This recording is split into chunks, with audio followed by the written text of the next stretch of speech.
and thank you. What we are sure will become a Selection Sunday tradition in Brooklyn, the weak side wedgie, coming up on AT&T at the half. Clark and Seth will take us from wedgies to Ivy. You couldn't help yourself, could you? That only happens when Iron Eagle is calling games, by the way. Nobody else that would happen. Never seen that message one, Greg. and a word from your local station. You're watching NCAA basketball on CBS. CBS Sports presents AT&T at the half. AT&T, giving you more for your college basketball thing. We are at halftime in Brooklyn. St. Bonaventure with a 34-25 lead over St. Louis. Welcome to AT&T at the half. Greg Gumbel, Clark Kellogg, Seth Davis. Pretty much the way you thought it would go so far. Yeah, a bit of a defensive grinder, but St. Bonaventure got off to a solid start. St. Louis, on the other hand, missed its first 10, and as a result, the Bonnies on top. But they got tremendous performance from a couple of seniors. We're going to focus on one, Courtney Stockert, first-team All-Atlantic 10 performer, and only made 3 of his last 17 threes in the prior 5 games.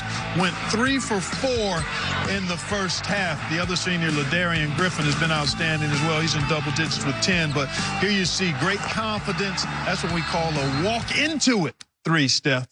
I mean, Seth. Now you call me Steph. I like that better. I like that better in a basketball. That was definitely a slip. Well, well, Steph is definitely not playing for St. Louis. That's right. That was a slip, too. I know. Hold that up. St. Louis is 1 for 10, so Jordan Goodwin making that three-pointer at the end of the first half is big for them. Look, St. Louis reverting a little bit to who they've been throughout the course of the season, one of the worst offensive teams in the A-10, especially from behind the three-point line. Hard to win a game like this if you don't have Steph or someone who can make threes. But they're fortunate to only be down. They're still within striking distance with 20 minutes to go. Yeah. All right, Ivy League action. 2 teams that share the regular season title now playing for the right to go to the NCAA. Yeah, and this was tight. Only a 1-point game at the half. There's Noah Kirkwood getting the pilfer and the punch. Harvard on top, but then Azar Swain, he's been terrific, as has this guy, Alex Copeland. Last time I looked, he had 24. Significant run by Yale to push this to double digits, and it's 13 now with the clock ticking. It looks like the Bulldogs may be punching one of those tickets. You were pretty steadfast in your belief that whichever team won this one is going to be well represented. Yeah, and I think Yale, because they have a little more size, would be much more difficult to deal with if they get to the field of 68. Looks like they're headed that direction. And they're doing this today without a big scoring game from their NBA prospect, Oni. You know, some NBA scouts have been making their way to New Haven to watch this kid play. And we saw Yale a couple years ago beat Baylor in the first round of the NCAA tournament. Did such a good job that that guard actually transferred to Baylor. So this is Makai Mason. This is a team that can definitely win a game or 2 in the NCAA tournament. Don't kid yourselves. All right, Seth, let's talk about the SEC title game taking place in Nashville. Well, I'll tell you what, Tennessee walking slowly out onto the court, and they've been sleepwalking for much of the first half, maybe out of gas, emotionally or physically, what have you, from that comeback win over Kentucky, because Auburn has really gotten after them, and this has been the story of the game, because you're going to see D'Angelo Purifoy for Auburn. Tennessee has 12 first-half turnovers, and they only average 11 on the season per game. That leads the SEC, and Auburn doing a great job converting those turnovers into points, 13-2 points off. Tennessee better come out ready to play here in the second half of the game. I will say they will. They won't turn the ball over. They'll get better shots. Can they get all the way back? I think they're going to make their way all the way back and win this. Clark, this must drive coaches crazy. How can you come to a big game like this and essentially come out flat? Well, that can happen when you're 18 to 23 years old and the other team is playing pretty well. So you just ride the wave, and Rick Barnes and his staff have been really good. Most coaches are. They understand who their teams are. You're going to have bumps.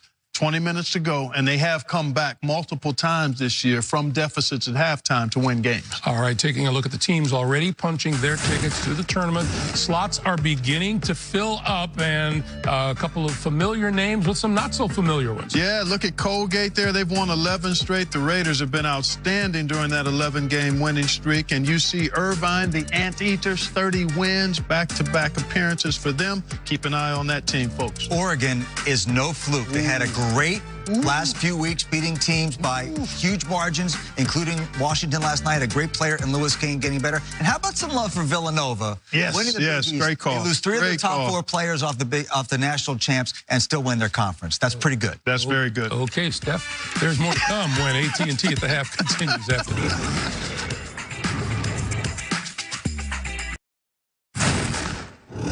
Playing from my third straight title is something that comes across very rare, and I'm happy to be a part of it. Simpson with one, puts it up, yes! Whatever it takes to win, that's what I'm going to do, especially for the championship. Nice cross. Look at Winston go. Goodness. They're really a good team. They fought through injuries. With Ward being back and everything, they're even better. Well, it is going to be a tough run, but at the same time, you're playing for a championship. Playing on Sunday, you know, you're playing for a lot, and that's kind of where we want to be. That's the culture we've built. It is two great teams again, playing against each other. Let's see what happens.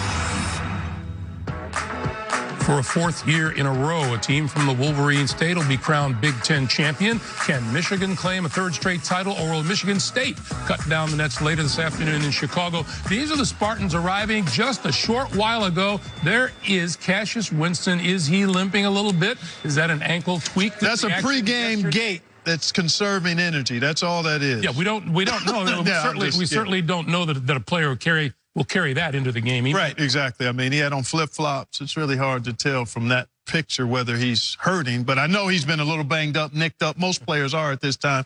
I expect him to be ready to roll. And as I mentioned to you, he hasn't been taped yet either. Yeah, that's right. Well, he's got some injury issues, and he's also going up against a great defender today in Xavier Simpson, and Winston has owned him during their two meetings. So it's going to be interesting to see how healthy Winston is. He's got to be at close to 100%. And then I think the complementary players as well.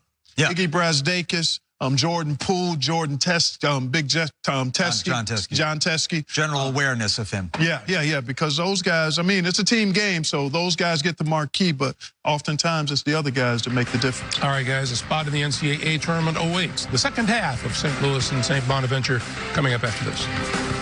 Thank you for watching AT&T at the Half. AT&T, giving you more for your college basketball thing.